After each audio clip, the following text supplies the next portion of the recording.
यसो गर्नु दाजु साथै जस्तो गर्नु म बोल्छु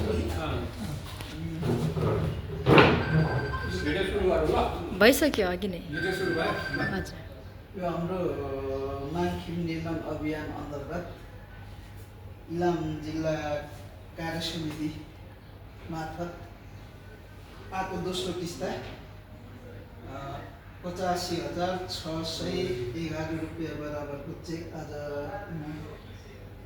हाम्रो कोषाध्यक्ष अरुण कुमार सित्तुङका दाजुलाई हस्तान्तरण गर्दैछु।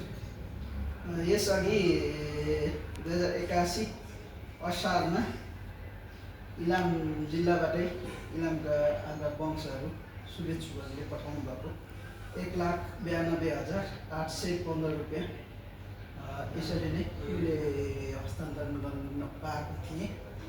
यो मलाई गर्व लाग्छ यसरी दाजुभाइहरूले मलाई विश्वास गरेर इलामका दाजुभाइहरूले मलाई विश्वास गरेर प्रतिनिधि पठाइदिनु भयो जस्तो लाग्दैछ। एकदम खुसी छु।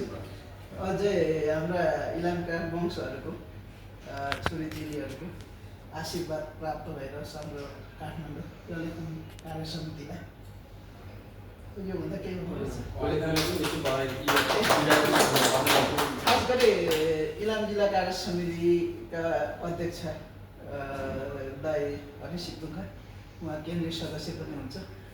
उहाँ एकदमै लागिरहनु भएको छ वंश उत्थानको लागि, वंशावलीको काममा एकदमै भिडिरहनु भएको छ। पोहोर पनि म गाउँ जाँदा एक दिन हामीले वंशावलीकै काममा बिताएका थियौँ। यो रकमहरूको संयोजन सङ्कलन एकदमै गाह्रो कुरा हो गाउँमा। उहाँले त्यति मेहनत गरेर पठाइदिनु भएको छ। यसचोटि अझै पनि केही बाँकीहरू छन्, उहाँ लागि परिरहनु भएको छ। मेरो तर्फबाट यो हाम्रो यलेखम कार्य समितिका तर्फबाट उहाँलाई धेरै धेरै धन्यवाद छ।